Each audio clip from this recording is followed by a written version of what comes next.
Kelly Nelson, episode 2, touchdowns to Turnbuckles. What's up, buddy? Doing great, man. This should be a fun one. College stars. We're ready to rock and roll. Much more familiar faces, episode 2, for modern fans, let's so to say. Perhaps, maybe more common than Wayne Munn, and Bronco's a pretty big star, but the Munns of the world and the Broncos of the world. Yeah, last time you had to be, there was guys like Buckets, Goldenberg that I hadn't even heard of before researching them. So these guys, these are all going to be people that became very famous pro wrestlers, some like all-time famous, all-time great. I'd say if you're watching this video, you'll know all these names. So before we get going, Kelly, any feedback, any whatever from the first episode? Yeah, everybody that I know that watched it really enjoyed it. I got some great feedback. Thanks to everybody for watching and providing feedback. And we're gonna keep going. This is gonna be interesting going forward because we're going down all kinds of different lanes. It's gonna be exciting. For sure. So let's not waste any more time, Kelly. Let's get right into it.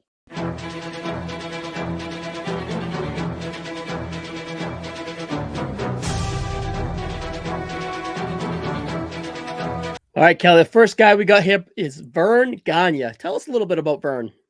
So, Verne's the first of this week's college stars that became pro wrestlers. And he became a very big name in wrestling, obviously. So he was born February 26, 1926 in Corcoran, Minnesota. Forgive me if I didn't pronounce that correctly.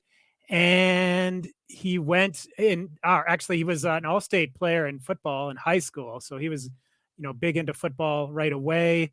I guess this would be his college weight, his football weight and height as 5'11" and 215 pounds. So not bad size by the standards of the day. He went to the University of Minnesota, of course. So continuing that tradition from last time with Bronco Nagurski of guys who went to the University of Minnesota, then became wrestling stars. Verne's path through college was a bit unique. This came in the 1940s during World War II. So he started there in 1943. Then he went into the Army, to serve in World War II. So he had a gap of 4 years before he returned to college. So he just had a freshman year and then went to war, then came back and did 3 more years, 47 through 49. He was all Big Ten team, but I'm not sure which year that was. I'm thinking 1943. I'm not even sure how many years Verne played football. I know for sure 1943. Then after he came back from war, I'm not sure if he just focused on wrestling because he became a huge star in amateur wrestling, or if he continued to play football.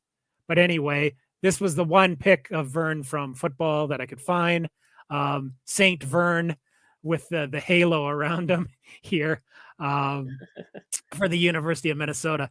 He was a defensive end / tight end. I think he was known more for his defensive prowess than his offensive skills. And so like I said, he excelled at amateur wrestling post World War II. He won several NCAA championships. He was at one point, I think, like the top heavyweight in all of the United States, all of college wrestling, very highly regarded. He did go to the Olympics in 1948 in London, but for whatever reason, he didn't get to compete once he got there. I think maybe he just didn't have the backing when he got there. He didn't have the right people to get him into the Olympics proper, because he had the credentials. So I'm not sure exactly what happened. Unfortunately, he didn't get to compete in the Olympics, but he was highly regarded in football, or at least regarded, maybe not highly regarded enough to be drafted by the Chicago Bears in the 1947 draft in the 16th round, the 145th pick. I don't know how many rounds those old drafts went. They could go on forever, it seemed. So pick 145 would be around the 5th round now. Yeah, I was wondering. Yeah, so because back then you would have had, I guess, maybe 10 teams or Late so. fourth, early fifth. Yeah. Yeah, so you had far fewer teams, of course. Mhm. Um, but still. Um, and I have a note here that Verne was picked 59 spots ahead of Hall of Famer, future Hall of Famer, and future horrible pro wrestling commentator Art Donovan. Yeah. What do you say? And yeah, what do you weigh, Verne? What does this fella weigh? Like, 215 pounds, apparently. And he was picked 184 spots ahead of future legendary coach Tom Landry, who I believe played for the New York Giants and was a wide receiver, if I'm not mistaken. Drafted by the Bears. He considered playing for the Bears, but Papa Bear coach owner George Hallis refused to allow Gagne to do some moonlighting as a wrestler. He needed a full-time commitment from the Bears. And so this, the draft was in 47. He still was in college until 49. So I don't think it wasn't until 49 that he had to make a decision about going pro. So he did sign with the Green Bay Packers in 1949, though, and he played 3 exhibition games with them, but he was released before the season started. And this is interesting because in the future, when Verne would talk about his dalliance with the NFL, dalliance with the Chicago Bears, and playing professional football, he always conveniently left out this fact that he actually did play 3 exhibition games with the Green Bay Packers, but was released before this season, because that didn't make him sound like a very important football player, highly regarded football player. But, he's a wrestler, so they tell fibs.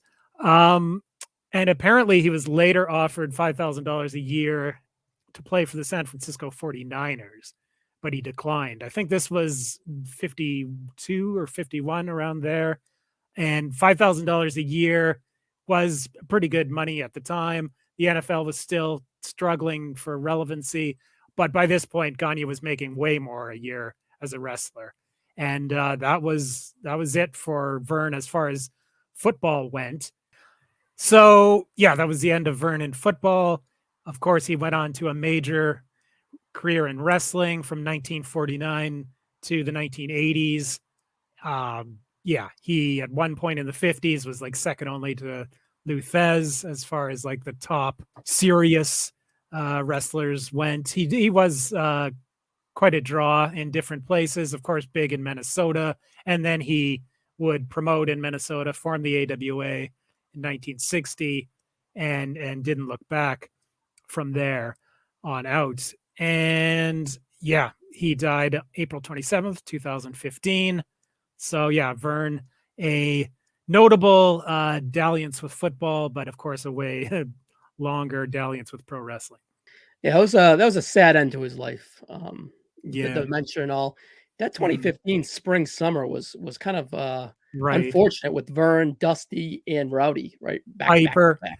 Yeah, and then Nick Bockwinkel, I think in November, I want to say, of that Yeah. same year, one of Verne's main rival over the years in wrestling. Yeah, very sad.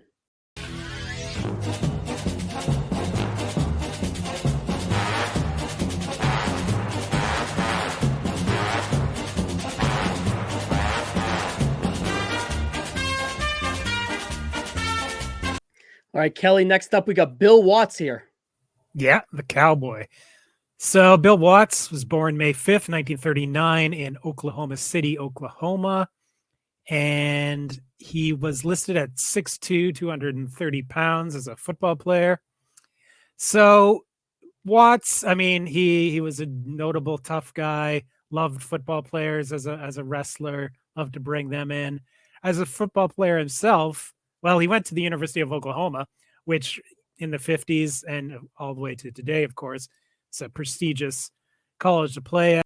So they were coming off, when he joined them in 1958, they were coming off a long stretch where I believe they won 47 straight games at one point, multiple national titles. So he joined them at a high point, and he played 58, 59, and 60 with them, but he was never a starter, apparently. I mean, like I said, they were an elite school then. They were stacked roster-wise, so it's probably pretty hard to get on the field. He played right guard, left guard, right tackle, so on the offensive line.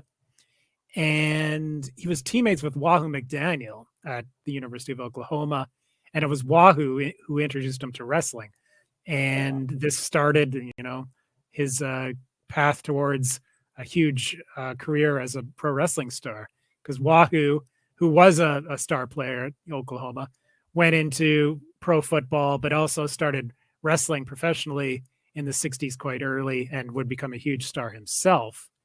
But he planted the seed for the wrestling bug in a young Bill Watts.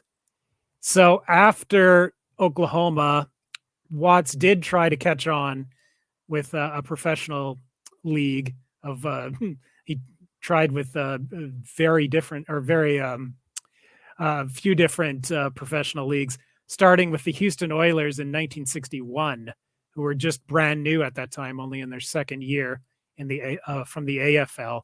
This picture we have up here, I'm not sure where that comes from. I'm pretty sure it's not an Oklahoma picture. I'm thinking it may even be for this next team, the Indianapolis Warriors. Here's a deep cut for you. They played in the UFL, which was a minor league. I guess the Universal Football League. I don't know, or no, probably the United Football League. Yeah, that would make a lot more sense. But then he later formed the Universal Wrestling Federation, so maybe that's where he got the Universal from. But anyway, yeah, there was these minor leagues kicking around at this time. And so that was in 1962. I think he was good enough to be a starter on the Indianapolis Warriors. But it was in Indianapolis where he got into wrestling professionally for the first time for the old Dick the Bruiser WWA territory. And as far as I know, he was a hit right from the word go in professional wrestling. Was a baby face at first. Of course, he was big. Yeah. So he fit right in and was pushed to the top quite quickly. He did have one final tryout with the Minnesota Vikings of the NFL, but it didn't go past the tryout stage. And that was the end of football for Bill Watts. He basically, his story was that he quit football because coaches didn't want him wrestling part-time, which was similar to Verne Gagne's story. And of course, it was also, like Gagne, much more lucrative to be a main event pro wrestler and being like a C-level professional football player. So yeah, he became a huge star right away. That previous photo was him against Bruno Sammartino in Madison Square Garden in 1964, where he had turned heel on Bruno in early 1964, and that the subsequent series of matches between the two of them set records at the time in New York for box office. They were huge. This picture right here is great. This is from around that time. I would say this is just before he turned heel, when he was still a babyface, I'm guessing, in New York. But he's with like a who's who here of some New York stars. On the far left, you have Wahoo McDaniel, who was playing for the New York Jets at the time. You got Bobo Brazil there, big star in wrestling. You got Casey Stengel, the manager of the New York Mets and former manager of the New York Yankees for many, many years there. And then the other two gentlemen, I'm not sure. I think the one guy with you can see the number, was probably a New York Jet, because I think that's a Jets jersey. And then the tall guy in the back, I'm wondering if he maybe played for the New York Knicks. I don't know. I was just going to guess. Maybe he was a Knick. Yeah, let's say he was a Knicks. So then we were just missing like a New York Ranger to have like the top four, the big four He's too sports. tall to be a hockey guy. Yeah, he's not a hockey player. No. But yeah, great picture there. And excellent. Bill with his great cowhide vest and all that. Looks amazing. Yeah, it's an amazing picture.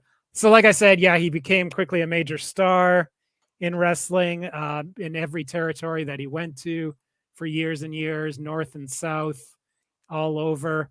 And he, like Verne, also became a promoter eventually in the 1970s. And he quit wrestling relatively early. I think he was done as a full-time wrestler by the end of the 70s and concentrated on promoting. And in the 80s, he was very, very successful for a long time as the promoter of Mid-South Wrestling, and then eventually, like I said earlier, the UWF, the Universal Wrestling Federation. But his football career, as it was not too impressive, even though he kind of rubbed shoulders with some major names. But yeah, that's Bill Watts as a football player.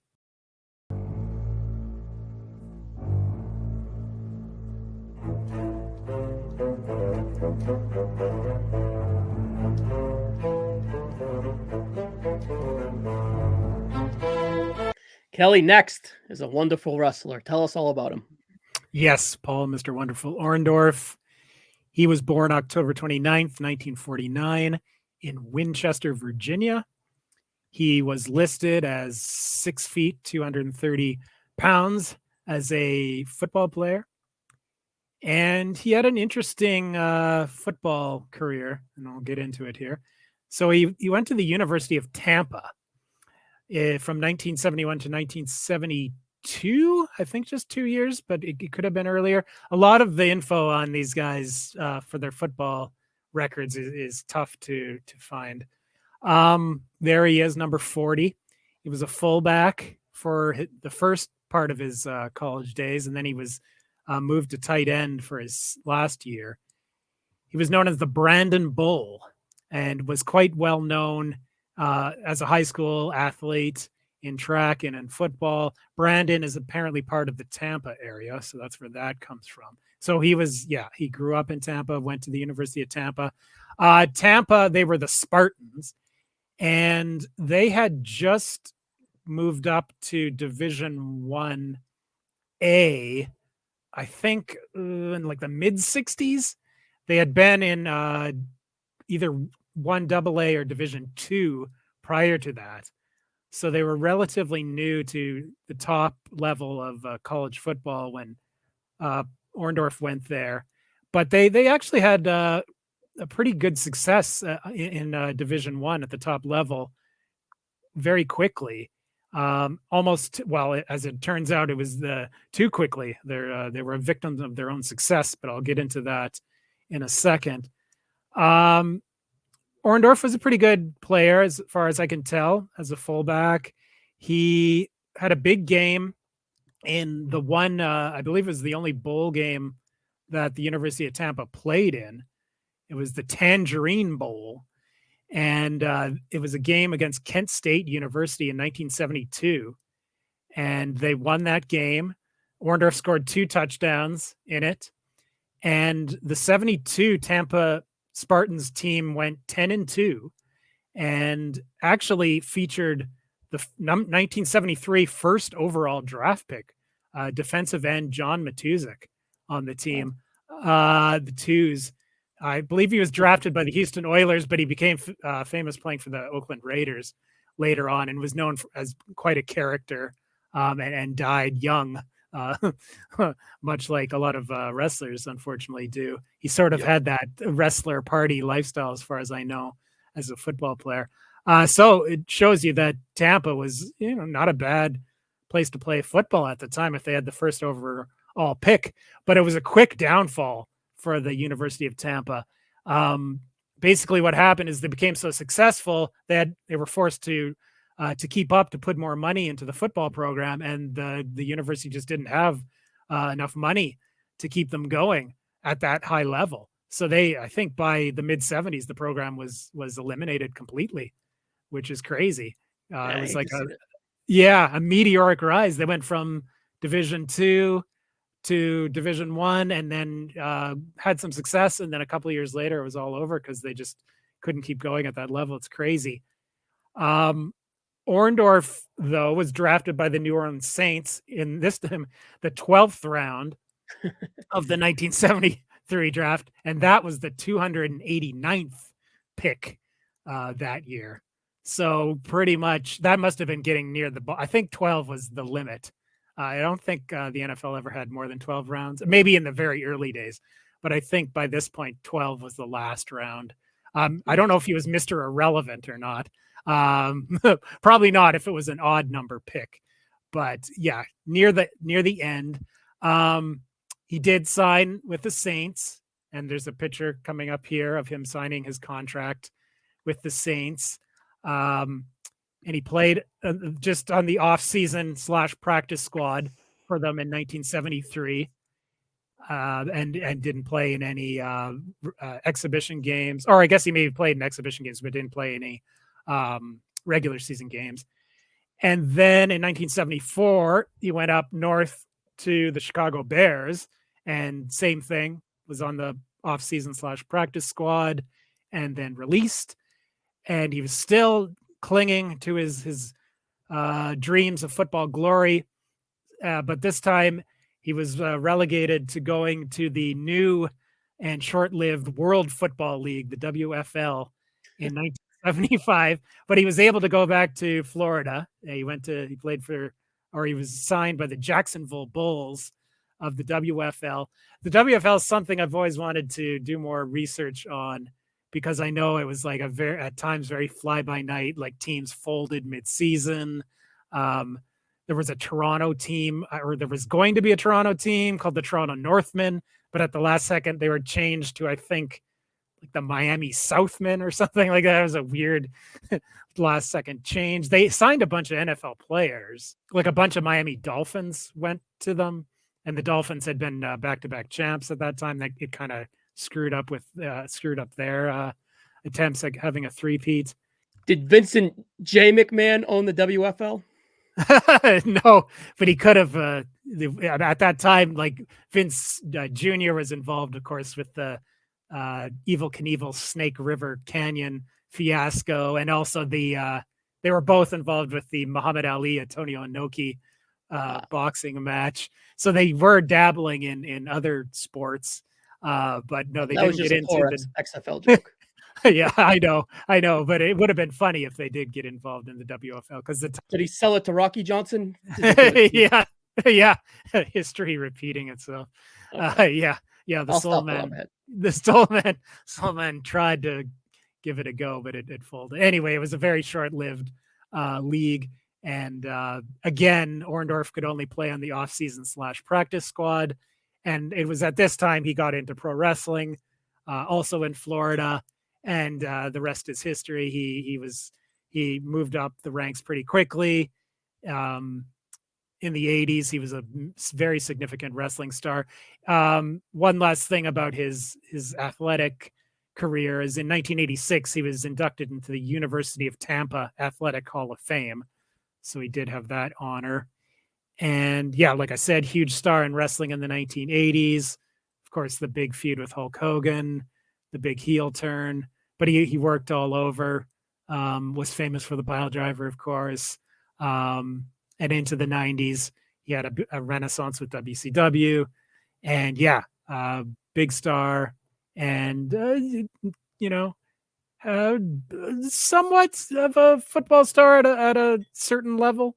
But yes, I mean, he wouldn't become a big wrestling star if he was a big football star. That's going to be the story, of course, of this whole series is, other than Bronco Nagurski, I don't know if we're going to talk about too many guys that were great at football and great at wrestling on the professional level anyway.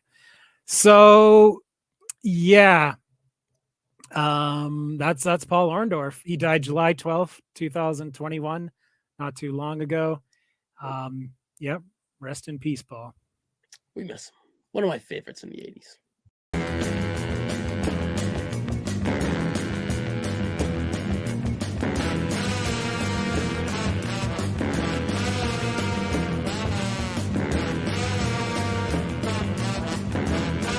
Now, Kelly, when you thought of this project, this is the guy I first thought of, Ron Simmons. What do you got on Ron Simmons? Yeah, I mean, he has one of the most impressive resumes for a college football player, at least.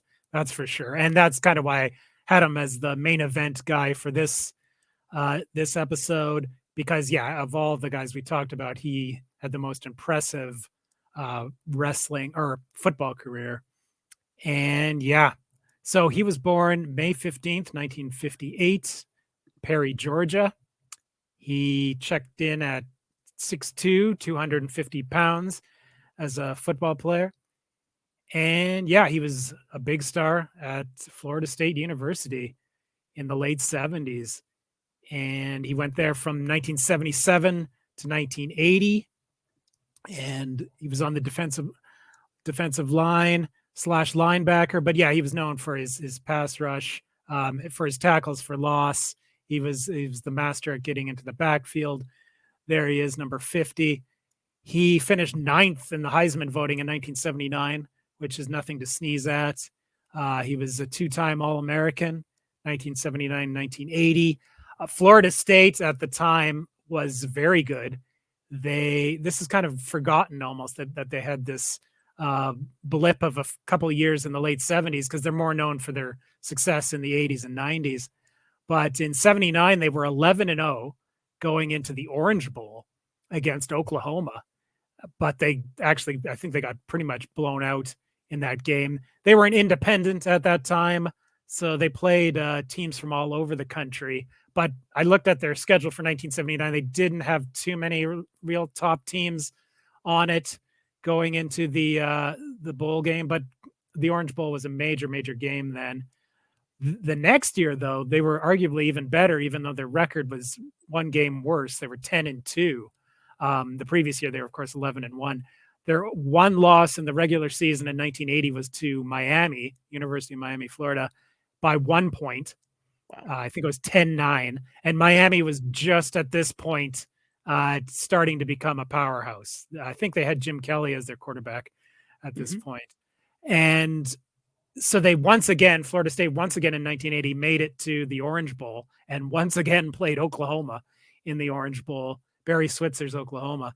And this time, though, they did lose, but they only lost by 1 point, 18-17. So their 2 losses in 1980 were both by a point. So they were 2 points away from being undefeated in 1980. And they were number 2 in the country going into the Orange Bowl that year.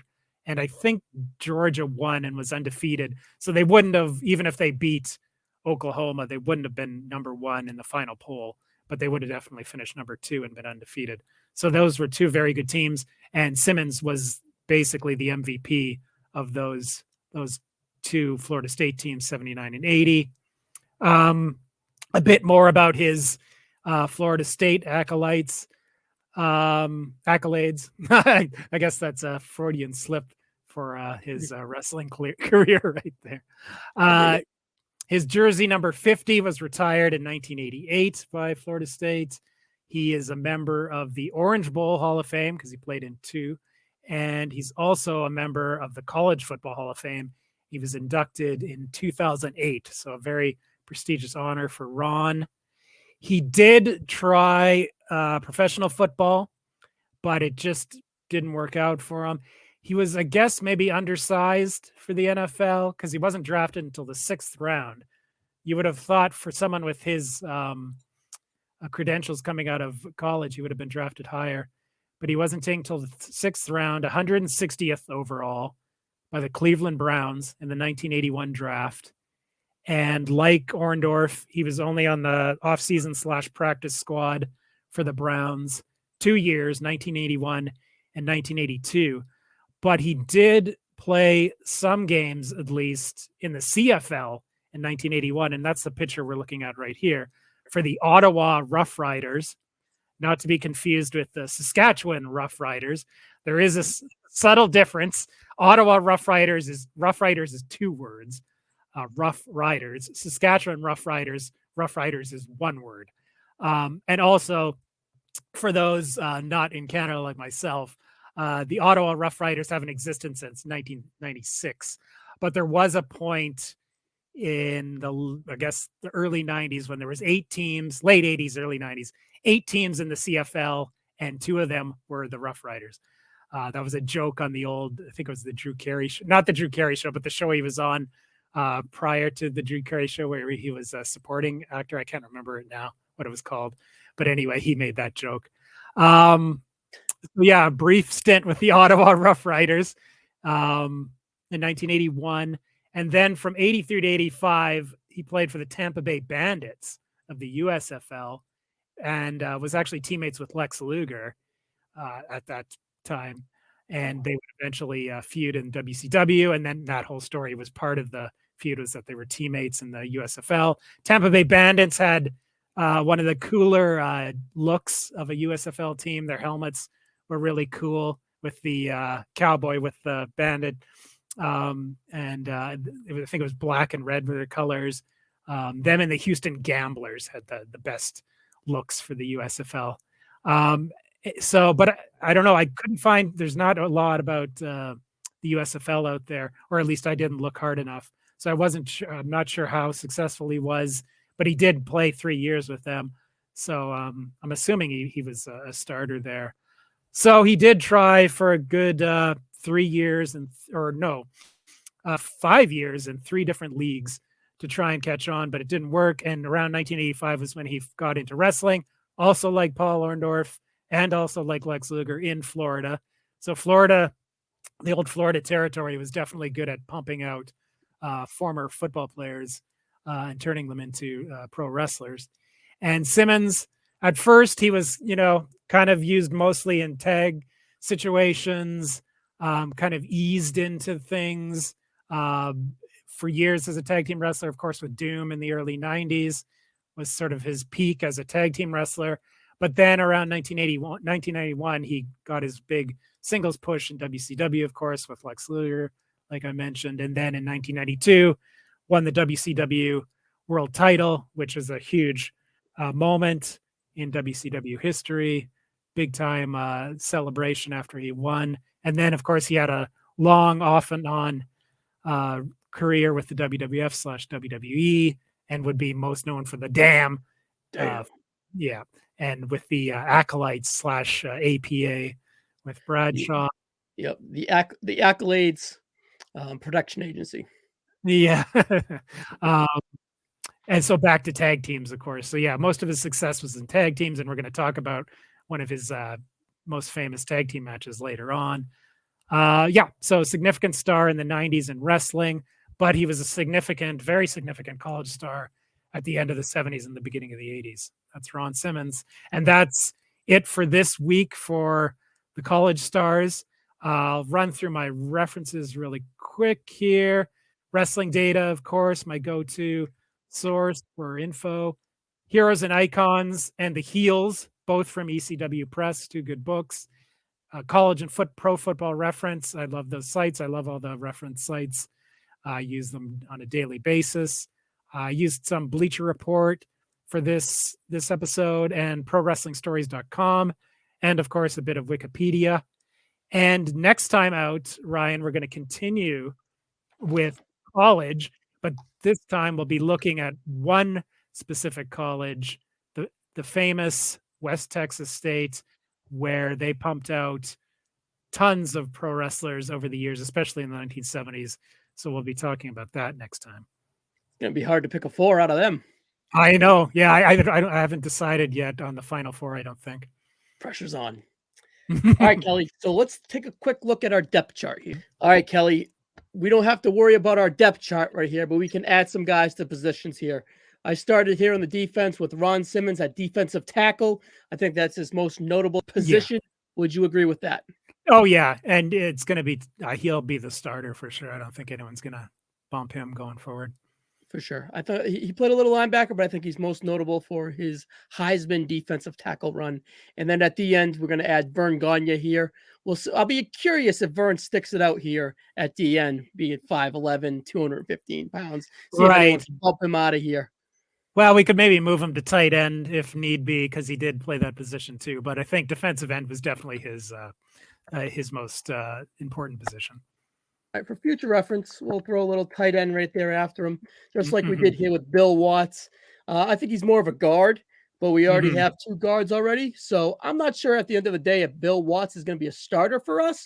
But for now, he's our starting offensive tackle because I think Buckets is definitely above him, and we'll give the old guy Wayne a little rub above him too for now. So we'll keep him in the offensive tackle, and we'll see how it shakes out for him. Yeah, well, he wasn't a starter at the University of Oklahoma, so it wouldn't be surprising if he doesn't make the cut for our all-star team. For now. But anyways, with when I'm an offensive coach with my high school, and we use more tight ends and fullbacks. We kind of use them. We run 11 personnel, so a tight end and a fullback is kind of a hybrid between the two. I'm not necessarily sure we'll probably run 22 personnel here by the end of the day, which is two running backs and 2 tight ends. So I think Orndorff is more of a tight end for us at the end of the day.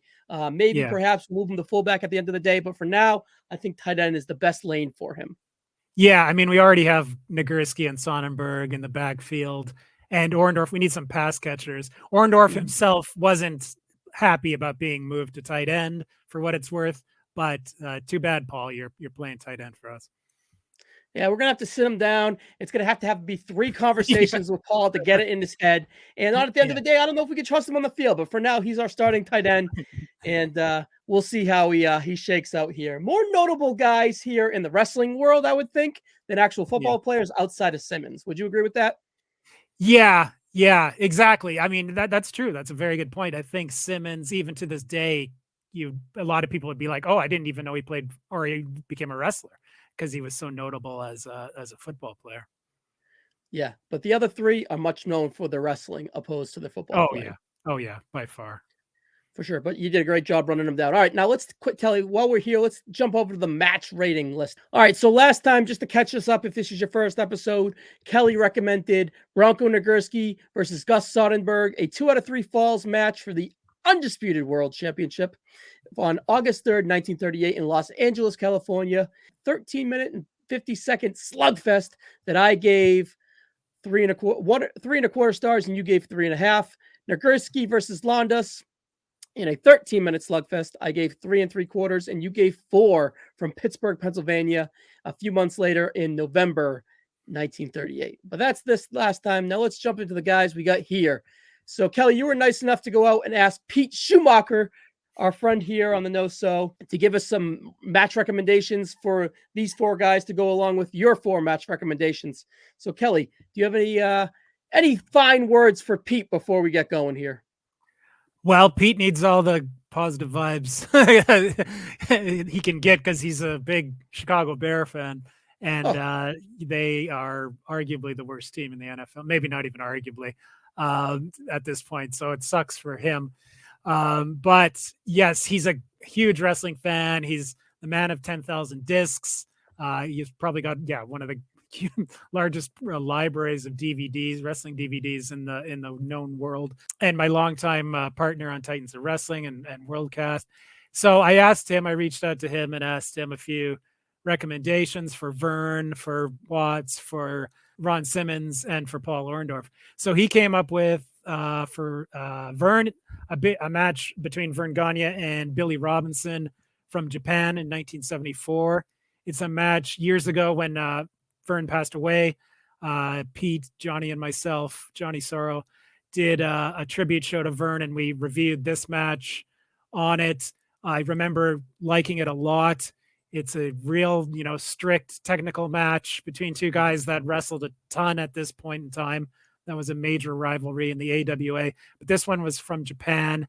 It goes about 40 minutes. I give it 4 stars. It's definitely for sure worth watching. I didn't get a rating from Pete. I just realized that right now. We'll say Pete gave it 4 stars too if we're putting his ratings down. We'll have to get it. We'll have to reach out to him in next episode. We'll plug it in. Yeah. This is one of the matches I was unable to watch. It was hard to knife out some time to sit down for 38 minutes here and get into it. I did initially find the link and watched a little bit of it. I thought it looked really fun the first few minutes, and I think both guys looked, Billy, my first time really watching Billy, I thought he looked good. He had a great look and everything. And I just thought that the vibes was early on would really sink in with these guys, and I was really in for a doozy, but unfortunately I got distracted. So I'll have to catch up on my viewing on that one. I do want to go back and watch it. Anybody can watch it. Everybody. I mean, it's not everybody's cup of tea. It's, like I said, a strict technical match. It is like your stereotypical quiet Japanese polite crowd. I believe there was no volume, no commentary. Was I right? Oh, I can't remember. I thought maybe not commentary. I think there's at least crowd noise, but I'm. It's been a while since I've seen it, but yeah, it's worth watching for sure. I didn't do my homework on this next one either. That is Verne Gagne versus Luthez, 2 out of 3 falls for the NWA Championship, January 25th, 1952, from Chicago, Illinois, coming in at 53 minutes. This Yeah. was a recommendation from you, Yes. Kelly. Yeah, no, I've been praising this match for years. It's from the Chicago Film Archives YouTube channel that has a ton of matches from the 50s on it. This is like the crown jewel of that archive, though. This match between two huge stars at the time. Luthez was the NWA champion. Verne Gagne at this point was the young up and coming Lion, totally different from the Verne you see in the Billy Robinson match. And it's an excellent match. It can fit for me. It's timeless. Goes the distance. I highly recommend this one, even though it's from 1952 and it's black and white. But I mean, check it out if you can have the time. I put 4.5 stars on it. It's my favorite match from the 50s that I've seen. I'm by no means an expert on 50s wrestling, but I have seen my fair share of 50s wrestling over the years, and it's definitely it's highly regarded. I've praised it so much. I have nothing else to say about it. I did catch a few moments of it. I fell asleep twice on it. Fault of my own, watching it late night after a football game or after grinding high school film all day. All right, let me throw this on. 4.5 stars, maybe the vibe. I'll have to another homework assignment for me there, Kelly. Oh yeah, I mean my ratings, don't take them as gospel or anything. But I did to get the timestamp. I listened for the bell and I listened for the closing bell just so I could, do the timestamp. And that final stretch, I did catch that final stretch, and I want to buckle down and catch this one day for sure. Yeah, it's definitely well worth your time. So the next one we have here as we jump into Verne territory is the Midnight Express versus Verne Gagne and Stagger Lee. Never heard of them.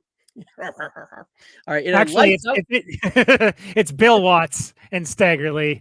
But there's just a typo. Just a little typo there. I was sleeping at the wheel. All right, look at this. Hey, Kelly, we're all not perfect, right? That's fine. We call that a CB. Coach is bad. All right, so Midnight Express versus Bill Watts and Stagger Lee. Bill Watts coming out of retirement here for a lights out tag team match, July 4th, 1984, Mid-South, New Orleans, Louisiana, 13 minutes, 38 seconds. I went 3.5 stars. Thank you to Sean Kidd for providing this link to us. This link is on Daily Motion. I will put it in the comments, and it did a good job of building up the Cornette and Watts feud, building to the match. So it was pretty cool stuff. It's a 38-minute video, but the match was about 13. Cool. Yeah, this was a famous angle in Mid-South where Watts had to come out of retirement to get revenge after a beatdown from the Midnight Express, because he had been ragging on Cornette for months and months, and then finally Cornette got to him. Stagger Lee, of course, was Junkyard Dog under a mask. This was at the Superdome in New Orleans. I think this did the second best box office, best attendance ever at the Superdome for Mid-South. It was a huge match. It's I haven't seen it in quite some time, but I gave it 4 stars because it's a classic. I dug the heat on Watts, which kind of old timer, first time back in the ring, build up to the hot tag for Junkyard for Stagger Lee. It was good psychology to kind of put the heat on Watts and build up to that hot tag to Stagger Lee. And what was up with that diaper at the end? That kind of was a little confusing. I think that was a stipulation that I know. I figured it was. It was just so large of a diaper. I know. Yeah, Cornette had to wear a diaper if the Midnight Express lost. It's stuff. A lot of it doesn't age too well. The way they treated Cornette and the implications and stuff like that by Bill Watts at the time. But the crowd was electric for this, by the way. Yeah. Oh yeah. I mean, Cornette was so great at getting heat that he hadn't had his comeuppance at this point. They'd built it quite well over the months. And apparently Bill Watts, I think, pulled a hamstring or tore something within like the first minute of the match. and Junkyard Dog or Stagger Lee was hungover, stoned or something So it's like a miracle Midnight Express I carry was the, job. the Midnight's ruled. Yeah. Oh, they did, but they had their work cut out from that night because both guys on the other side were incapacitated for different reasons. And the next one here for Bill Watts is a recommendation from you, Kelly. It is Bill Watts versus Terry Funk in a singles match for the North American Championship on November 27th, 1975 in Tri-State. For the Tri-State promotion, I did not get a city and a state for this. I searched and I couldn't come across it. Sean Kidd, thank you again for helping me find the date on this. But this was a 5-minute, 40 or 39-second absolute masterclass here from Terry Funk. I went 3 3/4 in a 6-minute match is unbelievable. I think I texted you. I watched this today as the day we recorded it, and I texted you. I was like, that was probably the best 6-minute match I've ever watched. It was unbelievable. It was great. That toe drop arm work we had there. Watts with the great selling of the arm and the beautiful strikes from the better limb. It was just a masterclass of brilliance, really. Yeah. Yeah. I mean, I was looking for something to showcase a young Bill Watts. There's not a lot out there. And this one, I've been aware of this for years, but I don't think I'd ever watched it before because it's unusual. It's from 75. I don't know when it aired, though, because 75 is too early for video recording at home. So I'm thinking it maybe was like aired on a later show in the 80s as like a flashback match or whatever. So that's how we got it because there's no other footage from this time from Tri-States. And Tri-States was, you can't say it evolved into Mid-South. Bill Watts quit Tri-State and then formed Mid-South, but they were in the same territory. It was, I'm assuming this is probably from somewhere in Louisiana. Okay. Yeah, it could be. Okay. I'm not sure where the TV was done. They also, like, they did Mississippi, they did parts of Texas. Yeah, they were, but Louisiana was their major center. So I'm thinking it's from Louisiana, but it's cool. Yeah, there's not much Tri-State footage out there. And Terry Funk, if the date is correct, only a couple weeks later, he won the NWA title from Jack Briscoe in Florida. And so that's what makes sense, or it makes sense why he did a clean job here. I was surprised at the finish. Because it was very sudden. Yeah, it was very sudden, but it sets up now that Watts has got a clean win over a guy who wins the NWA title in a couple weeks. So they could hype on TV, oh, well, Watts has beaten the champion. So the next time when Terry came to the territory with the NWA title, obviously you could hype the match in that Watts beat him the previous time. So come out tonight, you'll see Bill Watts, our hero, win the NWA title. So that was classic booking from that time. Yeah, this was fun. Terry Funk, like I messaged you earlier, Ryan, I don't think he's ever had anything less than a good match in his career. I mean, he's even got his squash matches in the WWF are impossible to be excellent. Yeah, like they're excellent. Yeah, and WCW, like everywhere he went, and then into ECW in the 90s, he was still really good. Yeah, I went 3.5 on this. It was, it had, it was a TV match. You weren't going to get much. It was, they kept saying on commentary, well, this is unprecedented that we have this level of match on TV. And that was kind of true at the time because you had to go to the arena and pay the ticket prices to see the big matches. So yeah, this was fun. Definitely. Yeah. That glass ceiling, they just bursted through that TV. All right, the next one here is from Pete Schumacher, Doom versus the Steiner Brothers, a tag match for the WCW Tag Team Championship on March 30th, 1990. WCW Power Hour taped in Miami, Florida, 7 minutes and 5 seconds. I went 3.25 stars. I went 3.5, and this was very good too. I'd never seen this match between the two teams before. Pete just said, he's a big fan of all the Steiners versus Doom matches.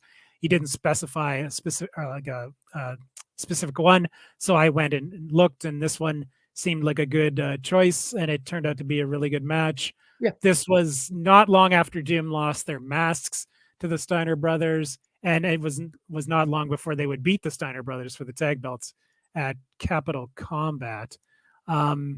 This was a great match for TV. Very exciting, hard hitting, lots of suplexes, clotheslines, big power moves. Yeah, big hoss fight. You had Teddy Long doing the boxing gimmick because he was feuding with Paul Ellering at the time. I don't know He why. got some pretty good heat. Yeah, he got some good heat. They actually did a dusty finish where it looked like Doom had won the tag belts, but Paul Ellering came out and told the referee that Teddy hit, I think it was Rick Steiner with a loaded boxing glove. So the match was reversed, but it was or the decision was reversed, but it was a really good match, good showcase for Simmons as a tag worker or just as a worker in general. These two teams had really good chemistry. There's tons of matches out there to check between the two of them from all kinds of shows throughout 1990. And yeah, really good tag match. All right, and your Ron Simmons match is Ron Simmons and Eddie Gilbert versus the Fantastics, a tag team match for the NWA United States Tag Team Championship, December 7th, 1988. NWA Clash of the Champions 4 from Chattanooga, Tennessee, 27 minutes and 3 seconds. I went 4 stars. This is probably my favorite match out of the 8 matches that I watched, or excuse me, the 6 matches that I watched for this. I thought this was excellent. Yeah, well, I'm glad you feel that way because this is a personal favorite of mine. I put 4.5 stars on it. I haven't watched it in quite a few years, but the last time I watched it, I loved it. I've always been kind of the high vote on this match, but I really love the story. It was the finals of the tournament for the U.S. Tag Team titles. It was also basically a babyface versus babyface match, which can be hard to pull off. You get a masterful, like all-time great babyface performance by Eddie Gilbert. I was going to say that it seemed for highlighting a Ron Simmons match, it was more of an Eddie Gilbert showcase. I know, but it's basically the best. It's arguably the best match Ron Simmons was ever. But it symbolizes his wrestling career, really, in a way. This match of Gilbert being the better part symbolizes his wrestling career. Yeah, I mean, I considered some singles matches from WCW, and there's some good ones, like the Lex Luger Best 2 out of 3 Falls is a solid match, from what I remember. The Vader match, of course, is classic. But this one, this is also kind of an under the radar match that I'd like to pimp because, I want as many people to see it as possible. Yeah, like I said, a great Eddie Gilbert performance, all-time great Eddie Gilbert performance. They're really good at teasing that it's going to go the time limit, but the fall comes right at the very end, right? They sneak it in, and the Fantastics win the U.S. tag belts. So this is available easily on Peacock in the States, Network internationally, on Clash of the Champions 4. So I believe it's also the opening match on the show. And everyone should check this one out. Yep. And the final one we have here is Paul Orndorff versus Roddy Piper ×2.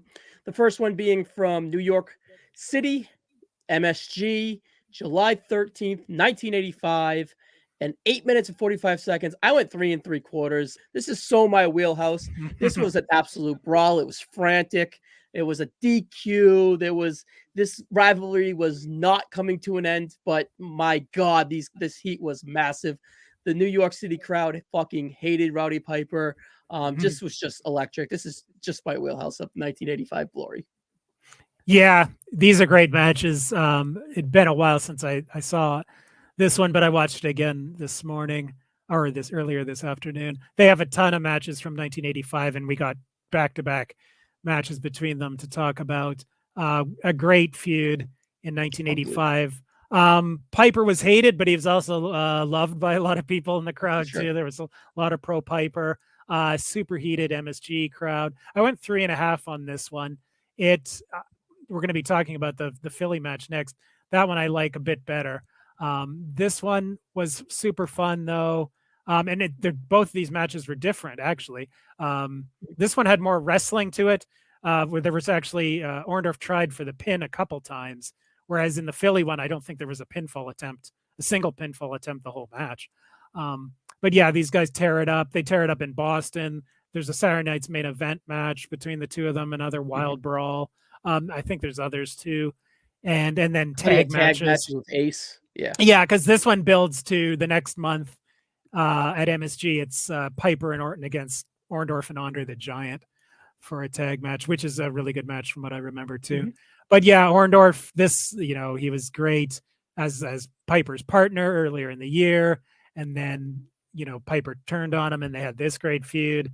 And yeah, and there's, like I said, there's no shortage of matches between the two of them from 1985 out there to check out. So yeah, this one's really good. And then I guess we'll go into the next one right now. Yeah, and the one you recommended, same competitors, same style. But 2 weeks later in Philadelphia at the Spectrum, 6 minutes. I went 3.5. I did not rewatch these. I remember watching these in the summer for my 1985 watch, so I just stole my ratings. I wish I had more time to go back, but I feel like I liked the MSG one a little bit more. Tell us why you like the Philly one a little bit more.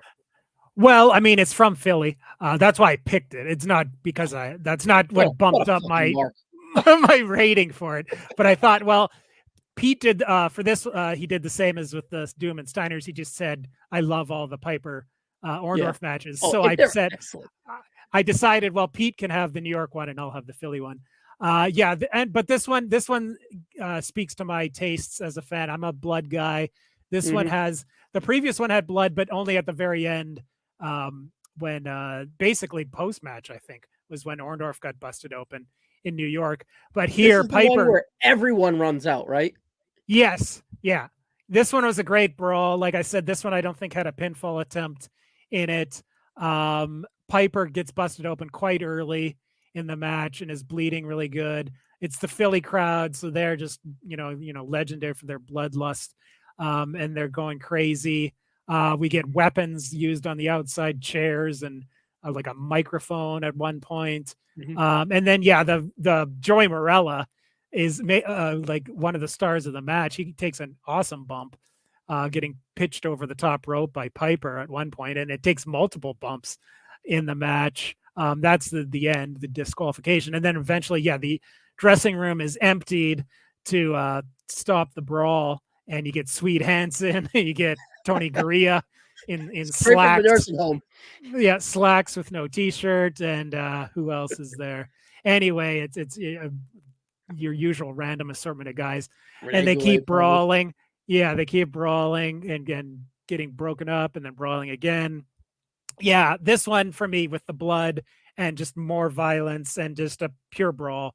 This one I rated above the last one, but they're both definitely worth watching. Oh, and another thing, it happened on July 27th, which was my 8th birthday. So there's another vote in its favor for why it's better than the New York one. My mother was about I don't know, let's say 4 or 5 months pregnant at this time. Okay, I wasn't sure the age difference, but okay, now I know. Excellent. All right, Kelly. So what do you want to go? What do you want to go? 3 3/4? Is it, or what'd you say? Oh yeah, I said 4. Oh, maybe I didn't say 4. I went 4 on this one. Yeah, this Excellent. One's 4 for me. Excellent. All right, Kelly. Well, those are our match ratings. I will, if they're on YouTube or Daily Motion, I will add those links to the comments and check them out, guys. Highly recommended. Kelly, as we wind down here, give me 2 seconds on the 3-0 Philadelphia Eagles. What are you feeling? Is that a Brian Westbrook jersey we got going on? It is Brian Westbrook. I'm all about the early 2000s Andy Reid era. It's not DeAndre Swift, the way he's been running the ball lately. Well, to be honest, I don't have any modern Eagles jerseys. I only have classic Eagles jerseys. The first one I'm going to get is Devontae Smith. I do like DeAndre Swift. I knew that was a great acquisition, and he's cheap, paid easy off money there. That's a good signing right there. Yeah, another Georgia guy too, and also a Philly guy. I love that. Of course, I love Jalen Hurts. Jalen Carter is a monster. He looks like he's going to run away with Defensive Rookie of the Year. Jordan Davis has stepped up his game big time. The two of them in the middle on that defensive line I'm just cheat code. Yeah, I'm dreaming of what the future holds. 3-0. We talked before we started recording. It's not the prettiest 3-0 in NFL history, but they need all these wins early because they have a absolute death stretch ahead of them with the Chiefs, the Bills, and the Niners in 3 consecutive weeks, and that's sandwiched with 2 games with the Cowboys. At least the Cowboys look like frauds as usual. I picked them in Survivor. I am toast. Fucking yeah. I knew I should have went with the fucking Chiefs over the Bears. Taylor Swift scared me away. Oh jeez. Yeah, no, that yeah. But I mean, I would have picked the Cowboys too if I was betting, Yeah. but the Cardinals are definitely not as bad as people thought. But No, I'm well, your glad. guy, Rich Gannon. I'm not Rich. Yeah, Your guy, uh, fucking Jonathan Gannon. Jonathan Yeah, Gannon, got him rocking and both. rolling. His weird Yeah, vibes are just rubbing off the right way. And Madcap yeah, Moss's brother-in-law is the DC, yeah. And or his brother, excuse me.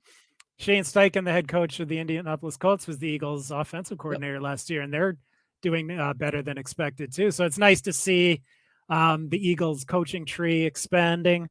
Yeah, it's salad days for the Eagles right now, for sure. This is maybe the best team they've had in my time as a fan. Even better than the Super Bowl team. The Super Bowl team was really good, but it turned out to be kind of a 1-year wonder. And then the Eagles or the Andy Reid teams were really good too. But these teams right now, present day, are just so deep, and some guys are so young. And yeah, anyway. I gotta be happy about this because it, of course, could change in a heartbeat, as it often does. But right now, things are just golden for me. I did see a little side-by-side comparison of Jalen Hurts, a little struggle bus so far Yeah, on the numbers wise, but what can cure a little struggle bus with the passing game is him getting downhill, running the ball. So I wouldn't be worried about him whatsoever, especially when the weather cools down whatsoever. And he'll find a groove. He's definitely a top 10 quarterback in this league. I'm not worried about him whatsoever. Yeah, I But mean, apparently he was sick yesterday. Not to make mhm. excuses, but yeah, we'll see. I mean, he's not going to be. I don't think he'll have the same numbers as he had last year. But I don't foresee a total Carson Wentz No. unraveling of the career. Hopefully not. But as opposed to the Patriots, Kelly, we are running out of time. We're Yeah. getting the cue to go home. Yeah. We're done. We got one win under our belt. Our defense looks good. Our offensive line's coming around. I'm just not necessarily sure Mac Jones is that guy, as he continuously has more cup checks than touchdowns. We'll see where he. I never necessarily had high hopes for him, but I always thought he could be an adequate quarterback. Sometimes he shows a little bit of flashes of towards that, but he also has bonehead decisions personally on the field conduct, and I don't think he's really necessarily becoming the complete quarterback that we hope for. But it's only been 3 weeks under Bill O'Brien. I'm sure they'll catch a rhythm and be fine and end up 7-10, 8-9. That's kind of my prediction on where we land as the Patriots on the outside looking in, picking in the teens, not really getting anywhere. But it's a loaded quarterback class. I said at the end of this year, I just want to know Mac Jones is the guy or not, and it's kind of leaning that he's not. So hopefully the next time around in a month or so when we're here, they are 4-3, and I am gushing about Mac Jones, but we'll see. Well, with the 20-year run that you guys had, I know. It could be a 20-year run in the other direction. How about a 20-month run? No. At least a decade. At least a decade. I don't want to see a Patriots in the Super Bowl until I'm a senior citizen. Kelly, this is a great episode, buddy. Fun as always. Would you like to? Oh, we already did. The West Texas Cowboys. That was Kurt Eddings' band. The North Texas fucking. We'll be jumping on them next as we West Texas. Yeah, West Texas, not the Rednecks. The West Texas. Damn, I should have checked. Maybe it is Cowboys, but I am not 100% sure. Anyway, West Texas football for the next episode. Excellent. Kelly, see you on the next one, pal.